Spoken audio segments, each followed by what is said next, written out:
आज राष्ट्र की बात में बात करेंगे केंद्र और दिल्ली सरकार के बीच ताजा विवाद की। दरअसल इस बार केजरीवाल के ड्रीम प्रोजेक्ट घर घर राशन योजना पर दिल्ली और केंद्र सरकार आमने सामने आ गए हैं। केंद्र ने खाद्य सुरक्षा अधिनियम का हवाला देकर यानी फूड सिक्योरिटी एक्ट का हवाला देकर दिल्ली सरकार की घर घर राशन योजना पर ब्रेक लगा दिया है।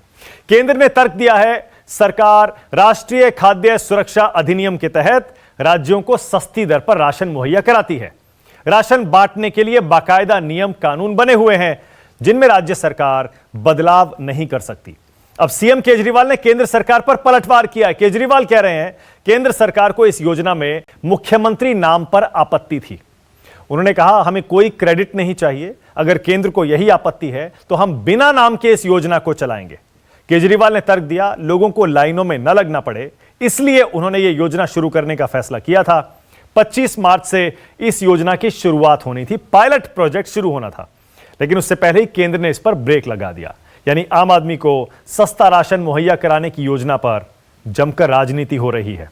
क्रेडिट लेने की होड़ में दिल्ली और केंद्र सरकार आमने सामने आ गई है। इसीलिए आज राष्ट्र की बात में हमारा सवाल बड़ा सीधा है, मोदी ने क्यों रोकी केजरीवाल की घर घर राशन योजना, और क्या केंद्र की योजना दिल्ली सरकार ने हाईजैक कर ली? इसी पर होगी आज राष्ट्र की बात में बहस। लेकिन पहले जरा सुन लीजिए अरविंद केजरीवाल जब से केंद्र ने इस योजना पर ब्रेक लगाया है कैसे गुस्से में है, सुनिए। मुख्यमंत्री घर घर राशन योजना लाई गई थी, 25 तारीख से इसको लागू होना था। कल दोपहर में केंद्र सरकार से हमारे पास एक चिट्ठी आई है कि ये राशन योजना आप लागू नहीं कर सकते। क्यों नहीं लागू कर सकते? तो उस चिट्ठी में ये लिखा हुआ है कि इसका नाम मुख्यमंत्री घर घर राशन योजना नहीं रखा जा सकता। उनको शायद मुख्यमंत्री शब्द से आपत्ति है। हम ये कोई अपना नाम करने के लिए नहीं कर रहे, हम ये योजना कोई अपना नाम चमकाने के लिए नहीं कर रहे। आज सुबह मैंने अफसरों के साथ मीटिंग करी और मैंने उनको कहा कि इस योजना का नाम हटा दो।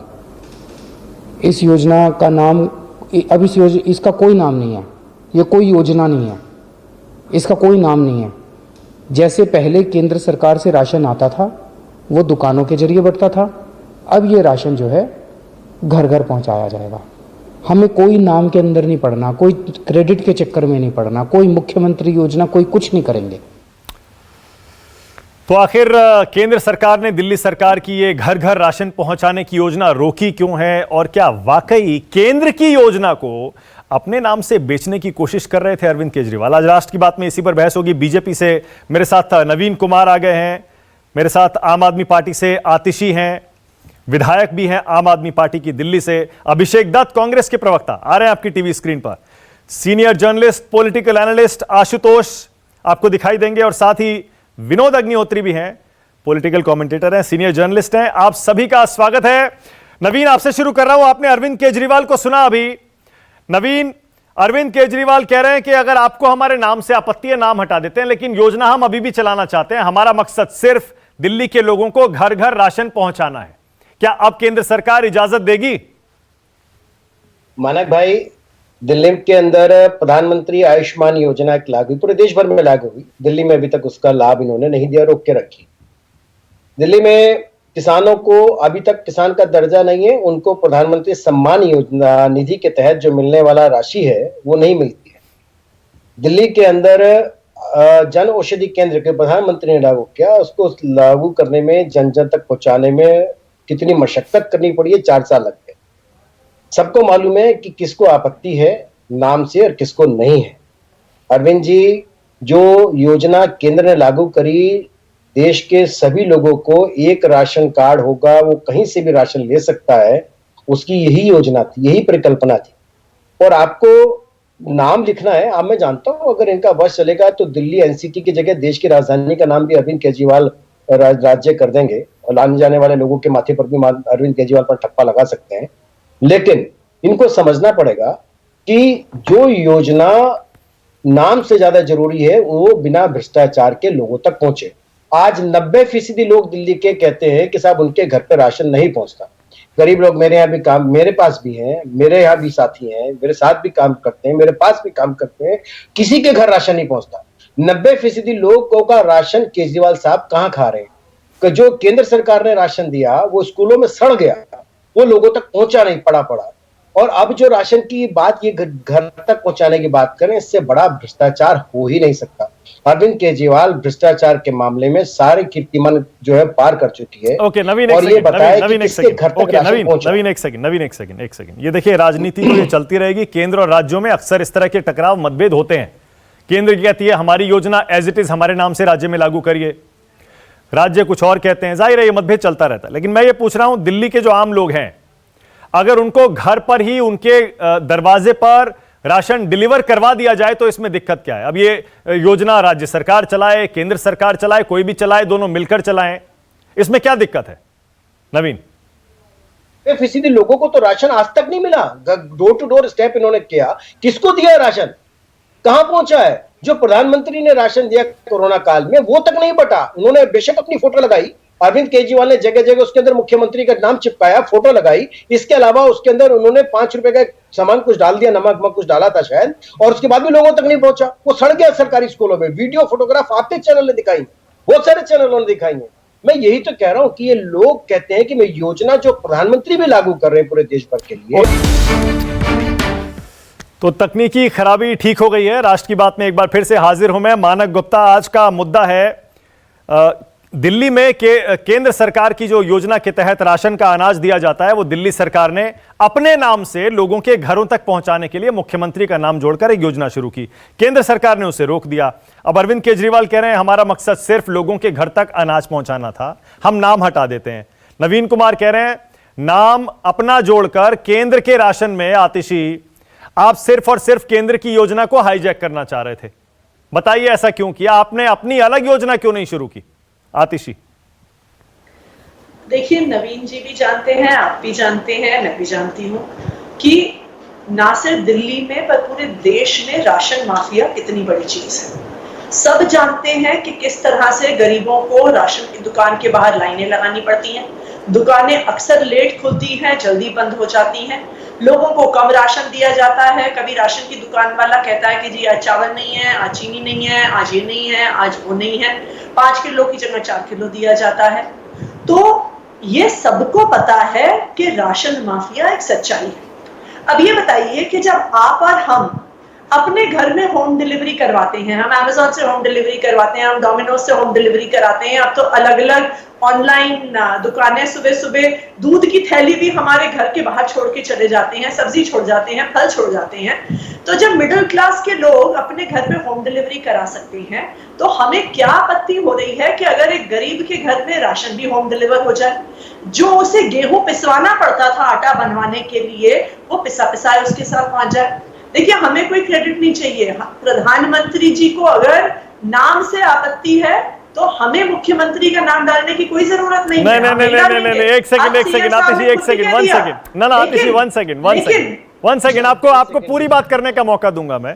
लेकिन आप ये कैसे कह सकते हैं कि आपको हमें क्रेडिट नहीं चाहिए था? अगर क्रेडिट नहीं चाहिए होता तो आपने नाम ही नहीं जोड़ा होता शुरू में, मुख्यमंत्री के नाम से योजना लॉन्च की ही नहीं होती। देखिए, ये योजना जो है होम डिलीवरी ऑफ राशन, इसकी हम पिछले 2-2.5 साल से बात कर रहे हैं। इसको सबसे पहले जब एलजी साहब हमारी रोज बरोज फाइलें रोकते थे, तो इसकी भी फाइल वो बहुत दिन तक रोक के रखे हुए थे। लेकिन क्योंकि आम आदमी पार्टी बनने से पहले भी बहुत सारे जो ऐसे लोग जो आज आम आदमी पार्टी से जुड़े हुए हैं, हम लोग कई सारे लोग राशन माफिया के खिलाफ लड़ते आए थे। तो बिल्कुल ये एक इनोवेटिव योजना है और हम तो उम्मीद करते हैं कि देश के अलग हिस्सों में भी लागू होगी। लेकिन अगर केंद्र सरकार को इससे आपत्ति है कि उसमें मुख्यमंत्री का नाम लिखा हुआ है, तो हम बिना मुख्यमंत्री का नाम भी इस्तेमाल करते हुए लोगों को घर घर राशन पहुंचाने को तैयार हैं। लेकिन मुझे ये नहीं समझ में आता कि नवीन जी खुद तो Amazon से और डोमिनोज से और मिल्क बास्केट से जरूर होम डिलीवरी करवाते होंगे, लेकिन अगर गरीबों के घर में राशन की होम डिलीवरी हो जाए, उन्हें लाइनों में ना खड़ा होना पड़े, तो उनको इसमें आपत्ति क्या है? अच्छा आतिशी, एक सेकंड, बहुत दिलचस्प सवाल है आपका। 1 मिनट, नवीन अभी जवाब देंगे। मुझे पता है नवीन भी होम डिलीवरी कराते हैं, हम सब कराते हैं। लेकिन आतिशी, हम जो भी सामान घर मंगाते हैं उसके पैसे हम खुद देते हैं। और हम एक ही सोर्स से मंगाते हैं। अगर हम अमेजोन से कुछ मंगाते हैं, जिस कंपनी से मंगाते हैं, तो वो कंपनी डायरेक्ट डिलीवरी करती है। आपने तो केंद्र की पीडीएस योजना का राशन सिर्फ डिलीवर करने के लिए जिम्मा उठाया और उसमें अपना नाम जोड़ दिया। सवाल यही तो है सारा कि आपको अगर इस तरह की योजना लॉन्च करनी है, अपना अलग से कोई योजना शुरू करते। देखिए, केंद्र का जो आप कह रहे हैं कि पीडीएस का राशन है, बिल्कुल पीडीएस का राशन है। समस्या क्या है कि वो पीडीएस का राशन, देखिए कोई केंद्र सरकार, राज्य सरकार छोड़िए, ये सब हम सबके टैक्स का पैसा है, ये पब्लिक मनी है।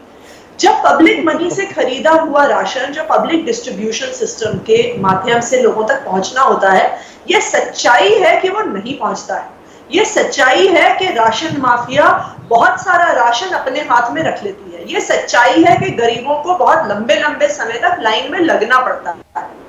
तो जो राशन की दुकान में मिल रहा था, वो ही अगर उनके घर पहुंच जाए तो उसमें क्या आपत्ति है? ठीक है, ओके, ठीक है, बताइए नवीन, क्या दिक्कत है? मैं पहले भी यही पूछ रहा था, दिक्कत क्या है? अगर लोगों के घर राशन पहुंच रहा है, और अगर जाहिर है, सबको पता है, आज से नहीं बरसों से होता है कि लोगों को राशन पूरा नहीं मिलता है, हमें पता है, राशन माफिया एग्जिस्ट करता है, गरीबों का शोषण उसमें होता है, एक्सप्लॉयटेशन होता है, तो क्या दिक्कत है अगर घर घर पहुंच जाता है? सही कह रहे हैं आप। अभी मैं नहीं कह रहा, आप बात कर लीजिए दिल्ली सरकार से, मिलके कोई योजना शुरू कर लीजिए, या केंद्र अपनी तरफ से ही कोई ऐसी योजना शुरू कर दे कि लोगों के घर तक पहुंच जाए, क्या दिक्कत है? मानक भाई, आम आदमी पार्टी के प्रवक्ता नेता ने जो कहा, मैं मानता हूं। उन्होंने कहा कि घर में लोग मंगाते हैं सामान, पैसा दे करके मंगाते हैं, तब भी मिलावटी आता है, समय पर नहीं आता है। और वो लोग जो इन्फ्लुएंस रखते हैं और उसके खिलाफ शिकायत कर सकते हैं, उसको नहीं मिलता है। ये तो गरीब आदमी है, इनको तो मिल ही नहीं रहा है। डिप्टी सीएम की विधानसभा के क्षेत्र में 3 लोग भूख के कारण मर गए थे, उनको दिल्ली की सरकार राशन नहीं दे पाई थी। दिल्ली के मंत्री राशन कार्ड बनाने के नाम पर क्या कर रहे थे, सबने वीडियो देखा। ये क्या बात कर रहे हैं? ये किस तरफ लेके जा रहे हैं दिल्ली को?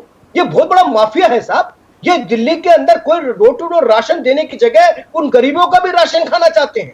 अब उसको राशन वाले को यह मालूम है कि उसके घर पर उस फला दुकान से राशन लेना, 4 तारीख को राशन आएगा, जाकर के लेकर के आएगा, वो जाकर के ले आता है। अब तो उसे यही नहीं पता कौन दे करके जाएगा, किसके पास वो अपनी बात कहने जाएगा। दिल्ली सरकार के मंत्री के पास जाएगा, वो राशन कार्ड बनाने की तरह उनके साथ भी कुछ करना शुरू कर देगा, तो क्या होगा? दिल्ली की महिलाओं का क्या होगा? ये बहुत बड़ा रैकेट है साहब। इससे बड़े रैकेट को सबने देखा। ओके, तो मतलब आप डोर स्टेप जो डिलीवरी है राशन की, आप उसके खिलाफ हैं बेसिकली। आप नहीं चाहते कि राशन की घर घर डिलीवरी हो। मानक भाई, मैं भ्रष्टाचार के खिलाफ हूँ। जो आम आदमी पार्टी भ्रष्टाचार का पर्याय है। अगर ये बताते कि राशन बनाने में इनका मंत्री क्या कर रहा था, माफिया के साथ है भाजपा। वो नहीं चाहते हैं कि राशन माफिया जो राशन की दुकानों को कंट्रोल कर रही है, उनका कंट्रोल चला जाए। क्योंकि ये सबको पता है कि दिल्ली में और देश में राशन माफिया एक सच्चाई है। इनको सबको पता है कि राशन की दुकान वाले राशन कार्ड लोगों को देते हैं। राशन की दिल्ली में 90% के बजाय सीधा लोगों के पास राशन पहुंच जाए, तो भाजपा के पेट में क्या कीड़ा हो रहा है? मुझे तो ये समझ में नहीं आ रहा। उनको क्या गरीबों को सुविधा मिल जाए उससे परेशानी होती है क्या? के कार्यकर्ता चला रहे और राशन कार्ड देने के नाम पर उनके मंत्री महिलाओं का शोषण कर रहे हैं। नवीन जी किस दुनिया में रहते हैं आप? अगर नवीन जी एक बार कम से कम महिला होने के नाते पार्टी वाले राशन की दुकानें चला रहे होते हैं, तो राशन की दुकानें बंद करवाने के लिए क्यों ना ये नई स्कीम जो है जनता के बारे में। नवीन एक एक करके, नवीन 1 by 1 एक एक करके 1 by 1 दर्शक समझ नहीं पाए। नवीन जी इतनी इलॉजिकल बात मत करिए। अगर आप एक ये सब करते हैं। अच्छा बताइए, आपके मंत्री का सीढ़ी नहीं देखा था राशन कार्ड बनाने पे? तो हम आपने नहीं देखा था? लेके आते आप गूगल में जाकर के देख लीजिए अगर नहीं देखा था। अच्छा एक सेकंड ऑलराइट, एक सेकंड ऑलराइट। नवीन, क्या हरियाणा में राशन की होम डिलीवरी नहीं होती है क्या? नवीन, मैं मानक भाई भ्रष्टाचार की रोकने की बात कर रहा हूं। मैं सीधा सवाल पूछ रहा हूं। नहीं प्लीज, कि आम आदमी पार्टी नवीन एक सेकंड, मैं पार्टी की सुनिए, मेरी बात सुनिए पहले। नहीं एक सेकंड देखिए, एक सेकंड, अरे रुकिए तो सही, मेरी बात तो सुनिए, एक सेकंड मेरी बात तो सुनिए। ठीक है, आप राजनीतिक आरोप प्रत्यारोप करते रहिए, मुझे कोई प्रॉब्लम नहीं है, कहते रहिए वो पार्टी भ्रष्ट है, कोई प्रॉब्लम नहीं है, लगाइए एक दूसरे पर आरोप। मैं सिर्फ आम आदमी के लिहाज से पूछ रहा हूं, क्या हरियाणा में इसी तरह राशन की होम डिलीवरी आपने 1 साल पहले शुरू करवाई थी या नहीं करवाई थी? क्या डीजल की होम डिलीवरी केंद्र सरकार ने शुरू करवाई थी या नहीं करवाई थी? बताइए। यानी कि लोगों के घरों तक सामान पहुंचाने की योजना का आप समर्थन करते हैं ना? नहीं, लोगों के घरों तक सामान पहुंचे, लेकिन दिल्ली की सरकार ने, मैं मानक भाई वो ही कह रहा हूं बार बार कि जो होम टू, आज इन्होंने कहा था कि आपके घर में कोई भी बीमार होगा आप फोन करिए, दवाई लेकर आदमी पहुंच जाएगा। आज कोई एक आदमी नजर आता है क्या? कोरोना काल के अंदर उन्होंने कहा कि हमारे लोग मोटरसाइकिल पे आपको घूमते मिलेंगे। मुझे कोई एक आदमी नहीं मिला जिसने कहा मोटरसाइकिल पे किसी मरीज को कोई लेकर के गया, दवाई दे करके गया। आज करोड़ों रुपए उन्होंने बर्बाद कर दिया। कहां पैसा वो सब का सब? दूसरे राज्यों में जाकर के प्रचार कर रहे हैं कि हमारा मोटरसाइकिल। ओके, मैं समझ गया। ओके, यानी कि आप डोर स्टेप डिलीवरी, एक से सुनिए ना, आप डोर स्टेप डिलीवरी के कॉन्सेप्ट के खिलाफ नहीं। सुनिए तो मैं आपकी तरफ से दर्शक के लिए क्लियर कर देता हूं, क्योंकि मुझे पता है इस पर दर्शक को समझ में आना चाहिए। नवीन कुमार बीजेपी की तरफ से कह रहे हैं कि वो सर्विसेज या चीजों की होम डिलीवरी के खिलाफ नहीं है, लेकिन वो ये कह रहे हैं आम आदमी पार्टी पर भरोसा नहीं है, वो भ्रष्टाचार कर जाएगी। आतिशी बताइए, आतिशी मैं ये पूछ रहा हूं, आतिशी अगर केंद्र का भी इसमें इन्वॉल्वमेंट है, पीडीएस का सारा पैसा केंद्र से आ रहा है, राशन सारा, तो केंद्र से के साथ मिलकर क्यों नहीं आप ये चलाते? पहुंचाइए लोगों के घरों तक, पर क्रेडिट मत लीजिए ना। हम तो बिल्कुल तैयार है केंद्र सरकार के साथ मिलकर चलाने के लिए। हम तो बिल्कुल तैयार हैं कि जो केंद्र सरकार के फूड एंड सप्लाईज मिनिस्टर है उनके साथ बैठ के कोई साथ में स्कीम निकाली जाए। देखिए हमारा क्या इंटरेस्ट है, हमारा ये इंटरेस्ट है कि दिल्ली के गरीब आदमी को राशन लेने के लिए परेशान नहीं होना। नहीं, अब देखिए, ये तो जब केंद्र ने योजना रोक दी तब आप कह रहे हैं कि हम केंद्र की सरकार से बातचीत के लिए तैयार हैं। पहले तो आपने बातचीत की नहीं, पहले तो मुख्यमंत्री का नाम चिपकाया और योजना लॉन्च कर दी। क्योंकि हमें क्या पता था कि बीजेपी के पेट में कीड़ा हो जाएगा जब उन्हें पता चलेगा कि गरीबों के घर राशन पहुंच रहा है। ये तो इन्होंने बीच में टांग अड़ा दी और योजना रोक दी, वरना तो ये भी बड़ा दिल करके कहते हैं हम भी चाहते हैं दिल्ली वालों के घर में राशन पहुंचे। ओके। तो इन्होंने आपत्ति क्यों की है मुझे बिल्कुल नहीं पता, खास करके क्योंकि आप बता रहे हैं कि इन्होंने हरियाणा में लागू कर दी है ये योजना। फिर तो इनके लॉजिक के हिसाब से अगर आम आदमी पार्टी से ही समस्या है, फिर तो आम आदमी पार्टी कुछ भी करे उससे समस्या है। हम स्कूल ठीक करें उससे समस्या, हम अस्पताल ठीक करें उससे समस्या। बता दीजिए ना, हम जीरो किसानों को किसान का दर्जा दिल्ली में क्यों नहीं दिया? 40,000 रुपए की आपने पूसा से खाद बनाने के नाम पर दवाई खरीदी, 47.5 करोड़ रुपए खर्च कर दिए। क्या उस वक्त उपयोग हुआ? उससे कितना फायदा हुआ? आपके पैसा खाने से समस्या, आपके भ्रष्टाचार से समस्या और किसी से नहीं है। आतिशी केवल भ्रष्टाचार करना बंद कर दीजिए। आपके भ्रष्टाचार के कारण पूरा देश, जो पैसा आप दिल्ली वालों का देश में बर्बाद कर रहे हो, हम टैक्स पेयर का पैसा आप जाकर। अच्छा, एक सेकंड रुक जाइए। ओके, एक सेकंड, अभिषेक दत्त को लाइए, उसके बाद आशुतोष और विनोद अग्निहोत्री। अभिषेक दत्त, कांग्रेस पार्टी का क्या स्टैंड है इस पर? क्या दिल्ली में ये door step delivery, door to door delivery ration की, जिसमें केंद्र का राशन आता है सब्सिडाइज्ड, वो होना चाहिए क्या? अभिषेक। मानिक भाई, सबसे पहले तो मुझे आज भारतीय जनता पार्टी की प्रवक्ता ने बोला आपका टेक्निकल प्रॉब्लम आ गई, कहीं आम आदमी पार्टी वाले ये नहीं कहते कि न्यूज 24 ने क्या कहते टेक्निकल स्नैक कर दिया हमारी बारी के बोलने के समय। देखिए, हम इस बिल को समझे, 2013 में ये बिल आया था। हाँ। और ये बिल केवल और केवल दिल्ली के गरीब लोगों को राशन देने के लिए बिल है, कोई भाषण के लिए, कोई नेतागिरी के लिए नहीं है। दो बड़े मुद्दे हैं। अभी आतिशी जी ने कहा कि दिल्ली के अंदर राशन की दुकानों के बाहर लोग खड़े रहते हैं। हम समझो लोग क्यों खड़े हैं। 461 राशन की दुकानें दिल्ली में बंद हुई हैं। 33 लाख लोगों को कांग्रेस के समय राशन मिलता था, वो अब 17 लाख हो गया है। हमारे समय में अंशु योजना मिलती थी, जिसके अंदर वो लोग जिनको राशन अब तक नहीं मिला है उनको राशन दिया जाता था। दिल्ली के अंदर 11.5 लाख लोग राशन कार्ड के लिए वेटिंग लिस्ट में हैं। तो जाहिर सी बात है, जब राशन की दुकान बंद होंगी, जाहिर सी बात है जब राशन कर्ताओं की नंबर बढ़ेंगे, तो आपके घर के बाहर और आपके राशन की दुकानों के बाहर लाइनें लगेंगी। दुख किस बात का हो रहा है कि चिंता यूं नहीं कि गरीब व्यक्ति को राशन कैसे दिया जाए, चिंता इस बात की है कि इसमें फोटो किसकी हो। और सबसे बड़ा सवाल, ये जो अभी टेंडर की बात कर रही है आम आदमी पार्टी, ये मात्र सीमापुरी में 100 घरों को एक पायलट प्रोजेक्ट की बात कर रहे हैं। मैं पूछना चाहता हूं आम आदमी पार्टी की प्रवक्ता से कि अब तक टेंडर नहीं खुला, टेंडर फाइनलाइज नहीं हुआ, तो आप 25 तारीख को ये टेंडर कैसे एग्जीक्यूट करने जा रहे हैं? आपको कैसे पता कौन सा व्यक्ति जो सप्लाई करेगा? देखिए, आज हमारा मुद्दा ये होना चाहिए कि दिल्ली के अंदर गरीब व्यक्ति को राशन कैसे मिले, ज्यादा से ज्यादा लोगों को राशन कैसे मिले और उसमें राजनीति ना हो।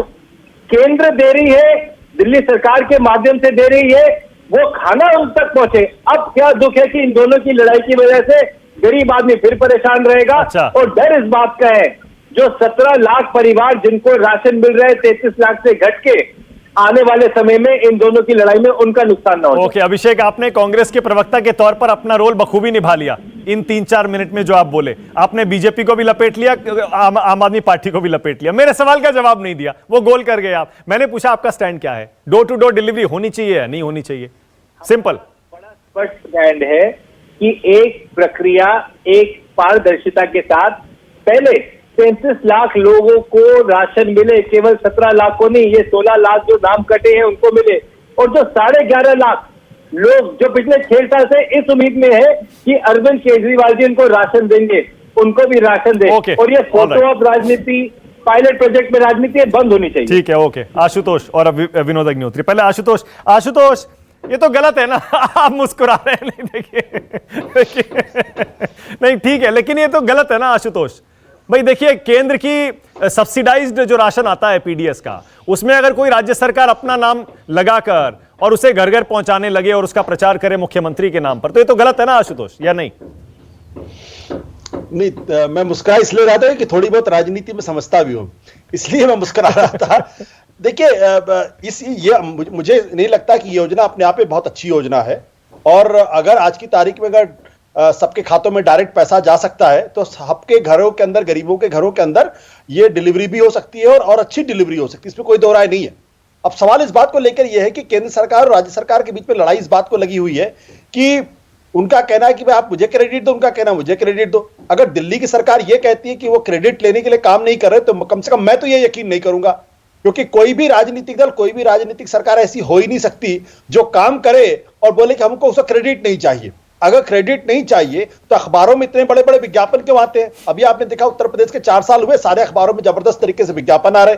आप किसी भी पेट्रोल पंप पे चले जाइए और मोदी जी के जबरदस्त आपको फोटो नजर आती है। आपको ये अखबार उठा के देख लीजिए, जिसमें अरविंद केजरीवाल की फोटो हर दूसरे तीसरे दिन नजर आती है। तो ये क्यों हो रहा? और हर बार ये कहा जाता है हमने ये किया, हमने क्या, हमने ये किया। इसमें कोई दो राय नहीं कि सरकारें अगर काम कर रही हैं तो उनको उसको क्रेडिट लेना चाहिए और क्रेडिट मिलना चाहिए।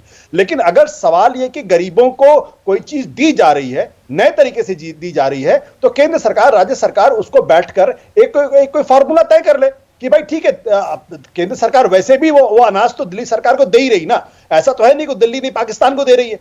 तो अगर वो दे रही है तो उसको कैसे डिस्ट्रीब्यूट करना है, किस नाम से डिस्ट्रीब्यूट करना है, क्या होना चाहिए, तय कर लेना चाहिए। लेकिन सवाल इस बात का यह है कि ये वही केंद्र सरकार है जिसने पिछले दिनों ये कहा कि भाई हम एक ऐसा कानून लेके आएंगे जिसमें कि खुद मुख्तार साहब जो हमारे वो लेफ्टिनेंट गवर्नर साहब हो जाएंगे।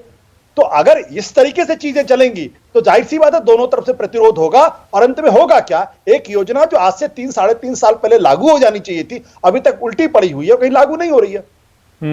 पर आप ये कह रहे हैं आशुतोष, आप इस योजना के खिलाफ हैं, ऐसा क्यों? मतलब नहीं, हाँ। मैं बिल्कुल इस योजना के खिलाफ नहीं हूं। मैं इस योजना को एक अच्छी योजना मानता हूं और इस योजना को लागू किया जाना चाहिए। अच्छा, ओके। नहीं, शुरू में शायद आपने ये कहा था कि आपने जो ओपनिंग स्टेटमेंट था, मुझे ऐसा लगा आपने कहा कि अच्छी योजना नहीं है, क्योंकि जाहिर है इस योजना के समर्थक भी हैं और इसको विरोध करने वाले भी हैं। कुछ लोगों का मानना है कि डोर स्टेप डिलीवरी में बहुत सारी चीजें हैं, जैसे जब आप घर ले जाएंगे किसी के राशन देने के लिए तो वहां क्या तोल के दिखाएंगे? मुझे पता है आतिश इस बारे में डिटेल में और बता पाएंगे, 1 सेकंड में लौट के मानक में एक चीज मैं आपको बता दूं, देखिए, जब भी कोई नई चीज शुरू की जाती है तो उसमें स्केप्टिसिज्म भी होता है, उसमें आशंकाएं भी होती हैं, और उसमें लोग अपने तरीके से उसका एनालिसिस भी करते हैं।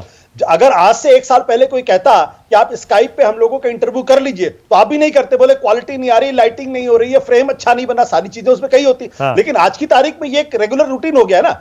मैं फिर कहता हूं कि ये योजना अच्छी योजना है, गरीबों के लिए है, दिया जाना चाहिए। और अगर कहीं किसी नाम को लेकर आपत्ति है तो केंद्र सरकार के जो मंत्रालय है और दिल्ली सरकार बैठ के तय कर ले कैसे देना, उसमें तो झगड़ा टंटा क्यों करना। ओके, विनोद जी, आपका क्या स्टैंड है? विनोद जी, क्या लगता है आपको, क्या केंद्र की योजना को इस तरह अपने नाम से बेचना गलत है?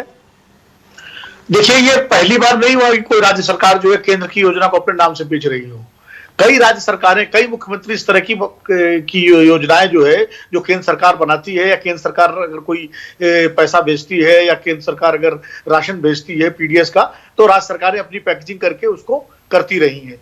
तो ये कोई दिल्ली सरकार कोई पहली बार ऐसा नहीं कर रही है, ये अतीत में भी हुआ है, बहुत सारे उदाहरण है। पीडीएस का गेहूं चावल जो है छत्तीसगढ़ और झारखंड और मध्य प्रदेश और उत्तर प्रदेश और राज्यों में जाता रहा, और वहां के मुख्यमंत्री अपने योजना जोड़कर उसको भेजते रहे हैं। तमाम सारी योजनाएं इस तरह से राज्य सरकार और केंद्र सरकारें एक दूसरे की योजनाओं पर मुलम्मा चढ़ाकर करती रही हैं। लेकिन टकराव की स्थिति ये आ गई है दिल्ली में कि श्रेय लेने की बात, कि केंद्र सरकार चाहती है कि राशन पहुंचे घर तक, लेकिन उसका श्रेय प्रधानमंत्री नरेंद्र मोदी को मिले। दिल्ली सरकार चाहती है कि राशन पहुंचे घर तक, उसका श्रेय मुख्यमंत्री अरविंद केजरीवाल को मिले। जो आशुतोष कह रहे थे वही मैं भी कह रहा हूं। अगर इसी दिल्ली में अगर पिछली सरकारों का इतिहास देखें, आप शीला दीक्षित की सरकार का इतिहास देखें, आप मदन लाल खुराना की सरकार का इतिहास देखें, और केंद्र में अटल बिहारी वाजपेयी और नरसिम्हा राव की सरकारें थी, तब इस तरह के झगड़े कभी सुनने में नहीं आए कि केंद्र की योजना जो है वो राज्य सरकार ने अपने नाम से कर दिया और केंद्र सरकार ने उस योजना को रोक दिया। योजनाएं चलती रही और होता रहा। मैं एक उदाहरण देता हूं। नहीं विनोद जी, उस टाइम देखिए, उस टाइम बड़ा सिंपल था ना मामला, क्योंकि केंद्र में भी कांग्रेस की सरकार थी, दिल्ली में भी कांग्रेस की सरकार थी। ना मदन लाल खुराना के समय नरसिम्हा राव प्रधानमंत्री थे और शीला दीक्षित के टाइम अटल बिहारी वाजपेयी प्रधानमंत्री रहे। हाँ, वो टाइम था। तो ऐसा नहीं है, दोनों समय जो है केंद्र और राज्य सरकारें अलग अलग भी रही हैं, और उसके बाद भी कोई टकराव की स्थिति नहीं है। मैं एक उदाहरण दे रहा हूं, पल्स पोलियो की योजना जो है सीधे दिल्ली सरकार की योजना थी, हर्षवर्धन जी लेके आए थे, लेकिन उसको केंद्र सरकार ने अडॉप्ट किया और राष्ट्रीय प्रोग्राम बनाया।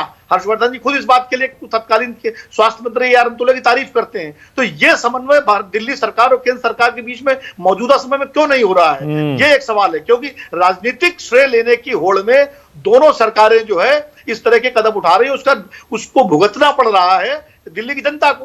जो 3.5 साल पहले योजना लागू हो जानी चाहिए, अभी तक नहीं लागू हो पा रही है, कि श्रेय किसका हो? अरे भाई, दोनों की फोटो लगा लीजिए, उसमें क्या है? केजरीवाल जी की भी फोटो और मोदी जी की फोटो, एक प्रधानमंत्री की, एक मुख्यमंत्री की, और लोगों को दीजिए। योजना बहुत अच्छी है। एग्जैक्टली, यही तो मैं आतिशी कह रहा था। शुरू में मैंने क्या कहा, आम आदमी भी यही सोच रहा होगा, अरे लड़ो मत, अच्छी योजना है। अगर मैं घर, जैसे आप कह रही थी, मिडिल क्लास या अमीर लोगों की तरह अगर गरीब आदमी भी होम डिलीवरी ले तो उसमें दिक्कत क्या है? लेकिन अगर पहले ही बात कर लेते मुख्यमंत्री का नाम जोड़ने के बजाय इस योजना से, और यूनिलैटरली लॉन्च करने से पहले, अच्छा होता। लेकिन आतिशी, जरा मैं ये चाहता हूं कि थोड़ा सा मेरे शो के जरिए, चैनल के जरिए लोगों को बताइए भी जरा कि कैसे होगा ये आपका जो ये प्लान है लोगों के घरों तक राशन पहुंचाने का।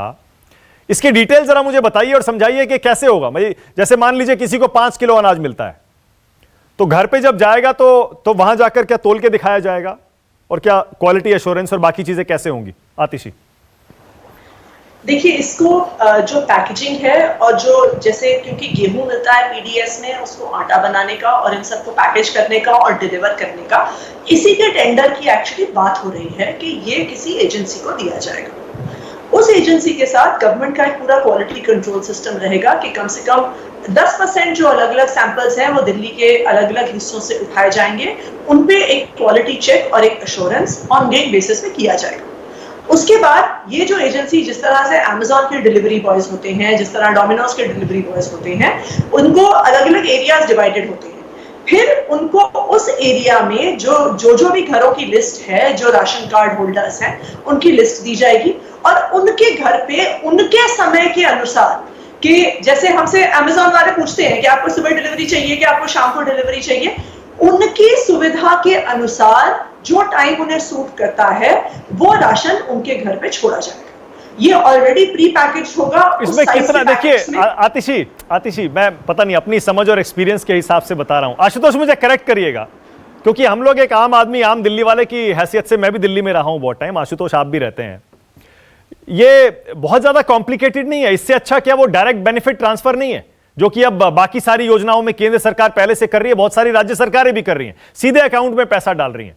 तो घर घर राशन पहुंचाने के लिए इतना तामझाम करने के बजाय क्यों नहीं उस डायरेक्शन में बढ़ा जाए? आशुतोष, नहीं, देखिए, मानक डायरेक्ट डिलीवरी और डायरेक्ट जो उनके अकाउंट में पैसा डालना, इसमें कोई बुरी बात नहीं है। लेकिन ये जो डिलीवरी सिस्टम है मुझे इसलिए बेहतर लगता है क्योंकि जो हमारे जो गरीब घर है, गरीब घरों के अंदर जो परिवार है वो महिलाएं चलाती हैं, तो अमूमन महिलाओं के पास अगर ये अनाज पहुंच जाएगा तो वो ज्यादा कायदे से उसको मैनेज कर पाएंगे। ओके। दूसरी बात, इसकी कोई गारंटी नहीं है कि जो पुरुष के पास जाएगा वो उसको कहीं और नहीं उड़ा देगा। ओके। अमूमन जो दारू पीने की समस्या होती है और किसी जुए खेलने की समस्या होती है, वो पैसा वहां भी जा सकता हाँ। है। इसलिए अगर अनाज अगर घर पे पहुंच रहा है और अगर घर के अंदर महिलाएं हैं, अगर उनको अगर ये इंश्योर कर दिया जाए, हाँ। ये जो अनाज होगा ये सिर्फ महिलाओं को ही दिया जाए, ओके। घर की महिला को दिया जाएगा, तो उसका बेहतर इस्तेमाल होगा। पैसा देने में सिर्फ एक ही दिक्कत, और कोई दिक्कत नहीं है। हाँ। अगर वहां पे ये समस्या ना हो तो कर सकते हैं। ठीक लेकिन है। जो लोग ये सवाल खड़े करते हैं कि अमेजोन से, देखिए अमेजोन से जब भी सामान आता है, अभी मैंने भी 3-4 दिन पहले कोई सामान खरीदा तो मैंने पहली बार मैंने उसका पूरा वीडियो उतारा हाँ। कि भाई ये देखो, ये सामान मेरे पास आया, मैं उसको खोल के देख रहा हूं, इसमें कुछ गड़बड़ी नहीं है। ठीक है। अभी हमारे एक मित्र है जिन्होंने फेसबुक पे डाला है, ये बड़े पुराने मार्केटिंग के गुरु हैं, देसाई साहब, अभी टाइम्स ऑफ इंडिया में कॉलम लिखते हैं। हाँ। उनका फेसबुक पे आया हुआ है कि उन्होंने एक लैपटॉप मंगाया और उसमें पत्थर मिल गए। तो ये संभावना है, इस संभावना से इनकार नहीं कर सकते। हाँ। चोरी भी होगी, उसमें भ्रष्टाचार भी होगा, लेकिन पूरी योजना को खारिज कर दिया जाए, मुझे लगता है यह बात ठीक है। बिल्कुल ठीक है। नवीन बताइए ना, नए आइडियाज को कि लोगों की भलाई हो, उनको अपनाने में क्या दिक्कत है? किसी का भी आइडिया हो, चाहे ठीक है, आपने नाम हटवाना था, ठीक है, बिल्कुल सही है, उस पर सब आपसे सहमत हैं कि केंद्र की योजना है, केंद्र से सब्सिडी का पैसा आ रहा है, कोई राज्य सरकार क्रेडिट ना ले, ठीक है, मान लिया। पर उस योजना को रोकने के बजाय बात करके उस योजना को मिलकर लागू करवा दीजिए, लोगों के घरों तक राशन पहुंच जाए, क्या दिक्कत है? सही कह रहे मानक भाई, लेकिन आम आदमी पार्टी कुछ नियत से काम तो करे। मुझे एक काम बताए जो उसने अच्छा किया अभी तक दिल्ली, एक काम गिनवा सकते हैं क्या? केवल प्रचार के अलावा इन्होंने जितना पैसा प्रचार में बर्बाद किया, उतना अगर काश ये किया होता तो ज्यादा बेहतर होता। बिजली के बिल के तो इतने लोग परेशान हैं, आप छोटे छोटे दुकानदार वाले आज करंट के मारे रो रहे हैं क्योंकि इतना ज्यादा बिजली का बिल है। नहीं, एक सेकंड आप सोचना नहीं चाहते। नवीन एक सेकंड, नवीन आप तो पुराने पत्रकार रहे, नवीन रुकिए ना, आप तो पुराने पत्रकार रहे और क्राइम रिपोर्टर भी रहे। नवीन, आतिशी का चैलेंज स्वीकार करिए, लीजिए, और वो पूछ रही है आपके घर पे बिजली का बिल कितना आता है, बताइए नवीन। मैं भी बताता हूँ, मेरे आज भी बिल 6,000-8,000 रुपए का बिल देता हूँ। अब एक नहीं, मेरे यहाँ तो जबकि 3 फ्लोर हैं, तीनों का बिल मिल जाता है। मेरे घर में दूसरी बात, आपके यहाँ आता हुआ भाई, आप तो विधायक भी हैं और आप पार्टी के बड़ी नेता हैं, आपके घर तो बिजली वाले जनरेटर भी लगा सकते हैं, बिजली चली जाएगी तुरंत मिलता रहेगा। आपकी बात अलग है, मैं आपसे मुकाबला कर सकता हूं। दिल्ली में आप बड़े नेता हैं। लोगों का पिछले महीने मेरा ये कहना है कि दिल्ली में आज भी लाखों लोग परेशान हैं। 20 लाख बच्चे दिल्ली के सुन लीजिए, मैं आपको, अगर आप इसकी बात कर रही है तो सुन लीजिए, आपके आज भी आम आदमी पार्टी बिजली वालों को करोड़ों रुपया टैक्स पेयर का दे दिया कंपनियों को। आपने बिल कम नहीं किया, आपने टैक्स पेयर का पैसा उनको दे दिया। आप समझ रही हैं? आपने उल्टा बटन भी उन लोगों पर डाल दिया जो आपके साथ में खड़े हैं। अच्छा ओके, एक सेकंड, ऐसे रखिएगा स्क्रीन को, ऐसे रखिएगा, एक मिनट ऐसे ही रखिएगा स्क्रीन पर, नवीन को और आतिशी को ही रखिएगा। नवीन, हाँ मेरे को लगे हाथों, नवीन लगे हाथों, प्लीज 10 सेकंड दीजिए माना भाई, जवाब देना बहुत जरूरी है। अच्छा, आप कंप्लीट करिए, बोलिए 10 ही सेकंड लूंगा। बोलिए। मेरा ये कहना है कि दिल्ली की बिजली कंपनियों से इन्होंने बिजली सस्ती नहीं कराई। बिजली का पैसा जो कंपनियों को दे रहे हैं वो टैक्स पेयर दे रहा है, दिल्ली का आप दे रहे हैं, मैं दे रहा हूं, हर आदमी दे रहा है। जो पेट्रोल दिलाता है जिससे 14% एक्स्ट्रा वैट लेते हैं दिल्ली वाले, दिल्ली सरकार लेती है, वो भी पैसा उन्हीं को दिया जा रहा है। तो दिल्ली के लोगों का पैसा लेकर के आप बिजली कंपनियों को दे रहे हैं, और दिल्ली में आज भी बिजली वाले लोग मीटर भी लगाने को परेशान है मानक भाई। अच्छा ठीक है, आप बिजली छोड़ दीजिए, हो गया, बिजली हो गया। अच्छा ठीक है, ओके, बिजली हो, नवीन ओके, बिजली हो गया। मेरे 2 सवाल है नवीन, अब आपसे सुनिए ना, 2 सवाल है, ऐसे ही रखिएगा। एक सेकंड, अब रुकिए ना, देखिए दर्शक सारे जानना चाह रहे हैं, सिर्फ दिल्ली नहीं, पूरे देश के दर्शक देख रहे हैं इस समय। वो सब चाहते हैं कि ये डोर स्टेप डिलीवरी जो है ये है क्या, और क्यों उसका विरोध हो रहा है, क्यों समर्थन हो रहा है। नवीन, अगर हरियाणा में आप इसे लागू कर सकते हैं तो दिल्ली में लागू करवाने में क्या दिक्कत है? अगर दिल्ली में बीजेपी की सरकार होती तो इसे लागू करवा देते ना फिर तो। मानक भाई, पिछले 3.5 साल पहले इन्होंने योजना बनाई थी ना, इसी के लिए कहा था ना, एलजी से जाकर के क्या विरोध जाकर के बैठ गए थे, उनके घर में घुस करके बैठ गए। बेशक दिल्ली के अंदर कारपोरेटर जब जाते हो, दिल्ली के चुने हुए प्रतिनिधि, तीनों मेयर, उनसे दिल्ली के मुख्यमंत्री ना मिलते, उनके घर के बाहर वो 15-20 दिन बाहर धरने पर ठंड के अंदर बैठे रहे, वो मिलने के लिए नहीं आते हो। लेकिन मुख्य सारे के सारे मंत्री जाकर करके उपराज्यपाल के घर में घुस करके बैठ गए थे, खाली नहीं किया था करके। और उसके बाद ये अब ये कहते हैं कि 3.5 साल में कुछ चीज लागू नहीं कर पाए। नहीं, एक सेकंड, केवल राजनीति कर रहे हैं। अच्छा ठीक है, ओके, अच्छा ठीक है, केवल पॉलिटिक्स। नवीन, और वो पॉलिटिक्स, नवीन मैं समझ रहा, नवीन ओके, नवीन मैं आपको कितने सालों से जानता हूं, मुझे पता है कि पहले पत्रकार और बाद में नेता बनने का ये बड़ा फायदा होता है कि आपको पता होता है कि पत्रकार के सवाल को कैसे इधर उधर करना है, लेकिन मैंने तो आपके सवाल को तो किया नहीं माना भाई। नवीन एक सेकेंड, आशुतोष भी बैठे हैं, हम दोनों आपको बहुत पहले से जानते हैं। रुकिए ना एक मिनट, विनोद जी भी बहुत पहले से जानते हैं, एक मिनट। पत्रकार है, अरे रुकिए, तो कोई नहीं इधर उधर कर सकता भाई। अच्छा, आपको तो कोई इधर उधर आपकी लाइन से हट भी नहीं सकता, लेकिन ये बात स्पष्ट है कि आम आदमी पार्टी दिल्ली वालों को ठग रही है। अच्छा ठीक है, ओके, ऑलराइट। अरे रुकिए ना, दिल्ली के एक तरफ लूटे, दूसरे आदमी गरीब को करें। अच्छा आप जवाब तो दीजिए। दूसरा सवाल मेरा दूसरा सवाल, इसी बहाने दूसरा सवाल, आप ये क्यों संसद में ये बिल लेके आए हैं, कानून लेके आए हैं कि दिल्ली सरकार के हक फिर से छीन लेंगे जो सुप्रीम कोर्ट ने दिए थे, और फिर से आप एलजी को दिल्ली का बॉस बनाना चाहते हैं, क्यों भाई? अच्छा मानक भाई, इसमें भी आपको मैं बताना चाहता हूं, आपने सही सवाल कर लिया, चलो अच्छी बात है। मानक भाई, दिल्ली की सरकार के छोटा सा 10 सेकंड एक्स्ट्रा लूंगा, वो इसलिए लूंगा कि दिल्ली को हम पूर्ण राज्य का दर्जा दिलाना चाहते हैं। मदन लाल खुराना जी की भी इच्छा थी, कांग्रेस की भी इच्छा थी, लेकिन दिल्ली के चुने हुए मुख्यमंत्री 26 जनवरी की परेड को रोकने के लिए धरने पर जाकर के बैठ जाते, कहते दिल्ली पुलिस मुझे दे दीजिए, बाहर का कोई भी प्रतिनिधि, कोई भी डिग्निटी इस देश के दिल्ली के अंदर नहीं आएगा। इसके कारण सर्वोच्च न्यायालय ने एक व्यवस्था दी कि दिल्ली एक यूनियन टेरिटरी रहेगी, ये एक पूरा राज्य, पूर्ण राज्य का दर्जा इसको नहीं मिल सकता, पहली बात। दूसरी बात, जब इनको अधिकार दिए, उस अधिकार के बाद क्या किया, इन्होंने कहा कि जिस डीमोनेटाइजेशन का देश के प्रधानमंत्री, देश की सरकार, देश के जो 130 करोड़ लोग हैं, उसने जिस सरकार को चुना है, उसने लोकसभा के अंदर एक प्रस्ताव पास किया डीमोनेटाइजेशन का, नोटबंदी जिसको दूसरे शब्दों में कहते हैं, उसके खिलाफ ये विधानसभा में सेशन लेकर के आते हैं। यानी कि दिल्ली की जनता, जिसने 7 लोकसभा के सांसद चुन करके भेजे थे, दिल्ली के मामले में उसके तो ऐसे तो नवीन, ऐसे तो तीनों कृषि कानूनों के खिलाफ कौन सी कितनी विधानसभाओं में आपके प्रस्ताव पास हुए हैं नवीन? इस तरह तो 3 कृषि कानून जो संसद में आपने, रुकिए ना एक मिनट, संसद में पास कराए ना आपने कृषि कानून, उसके विरोध में पंजाब विधानसभा में क्या हुआ बताइए? सर्वोच्च न्यायालय ने कहा कि भाई इसके अंदर दोनों के अधिकारों को बिल्कुल अलग अलग बताया जाए, और वही केंद्र सरकार ने किया है। आज दिल्ली की सरकार के पास जो अधिकार है मानक भाई, उस पर दिल्ली काम नहीं कर रहे।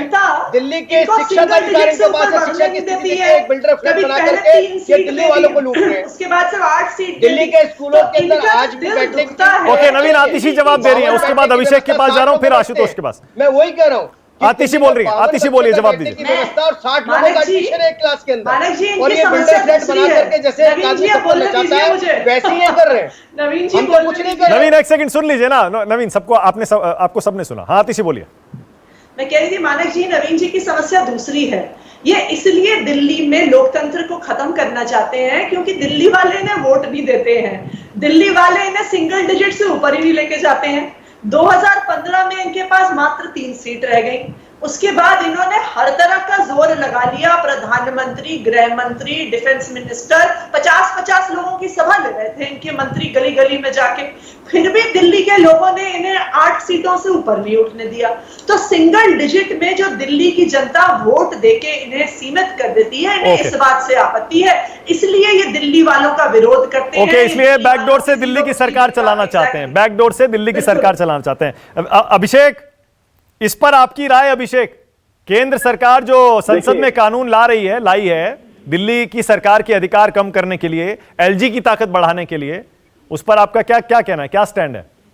देखिए, ये एकदम viceroy culture Bharatiya Janata party इस देश में लेके आ रही है। भले पांडिचेरी की बात हो, मध्य प्रदेश की बात हो, जहां सरकार नहीं बना पा रहे वहां सरकार तोड़ दो, वहां नियम बदल दो।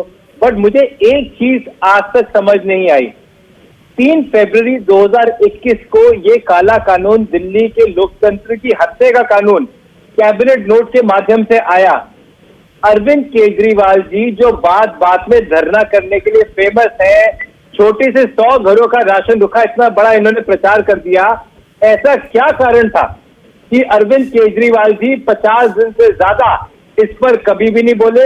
जब कांग्रेस पार्टी ने प्रेस कॉन्फ्रेंस करके पूछा क्या शंगलू कमेटी कोई कारण तो नहीं कि आप चुप बैठे हैं, या कोई कारण तो नहीं कि आप चुप बैठे? ऐसे क्या कारण है कि केजरीवाल जी को 52 दिन लग गए धरने में आने में? इनके राज्यसभा के किसी सांसद ने इसको इशू नहीं उठाया। मुझे लगता है दिल्ली की लोकतंत्र की हत्या है। इस पर भारतीय जनता पार्टी को या तो अगले चुनाव से पहले अपने मैनिफेस्टो में लेके आए कि आप हमको जिताएंगे तो दिल्ली में वाइसरॉय लेके आएंगे, परंतु ये तरीका एकदम गलत है। Okay, alright. क्लोजिंग कमेंट, छोटा छोटा कमेंट में दे पाऊंगा। पहले विनोद जी कुछ कहना चाह रहे थे, आप उंगली उठा रहे थे। विनोद जी। नहीं, मैं कहना चाह रहा था, अभी नवीन ने जो बात कही है कि भारतीय जनता पार्टी, चूंकि मैंने दिल्ली को बहुत कवर किया है ये अपने रिपोर्टिंग के दिनों में, उसका प्रिंसिपल स्टैंड था कि दिल्ली को पूर्ण राज्य का दर्जा दिया जाए। और मदन लाल खुराना बतौर मुख्यमंत्री जंतर मंतर पर बाकायदा धरने पर भी बैठे थे, मैंने उसको भी कवर किया था और लगातार ये स्टैंड रहा। अब मुझे नहीं समझ में आता है कि अचानक जो है राज्यपाल, उपराज्यपाल को इतनी सारी शक्तियां देकर के दिल्ली की जो विधानसभा, जो एक तरह से सीमित सरकार है, अभी भी उसको कोई पूर्ण राज्य का दर्जा नहीं है, एक अर्ध राज्य है, उस अर्ध राज्य को भी आप अर्ध का अर्ध राज्य क्यों बना देना चाहते हैं?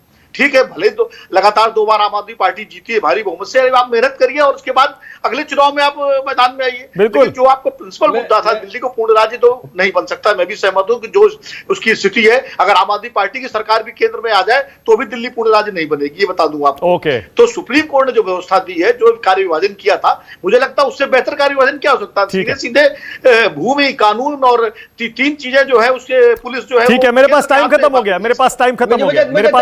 मेरे पास आज के लिए टाइम इतना। ये बहुत शुक्रिया आज इस दिलचस्प चर्चा में आने के लिए, जिसमें बहस भी हुई और साथ ही मुझे पूरा यकीन है दर्शकों को थोड़ा उनका ज्ञान भी बढ़ा होगा, इस डोर स्टेप डिलीवरी के बारे में जानकारी भी मिली होगी और यह भी पता चला होगा कि इसके फायदे क्या हैं, नुकसान क्या है, क्यों विरोध हो रहा है और क्यों इसका समर्थन भी हो रहा है और क्या यही आगे होने वाला है। बहुत शुक्रिया आशुतोष, विनोद अग्निहोत्री, आतिशी, अभिषेक दत्त और नवीन, बहुत शुक्रिया। छोटा सा ब्रेक ले रहे हैं, खबरें जारी हैं।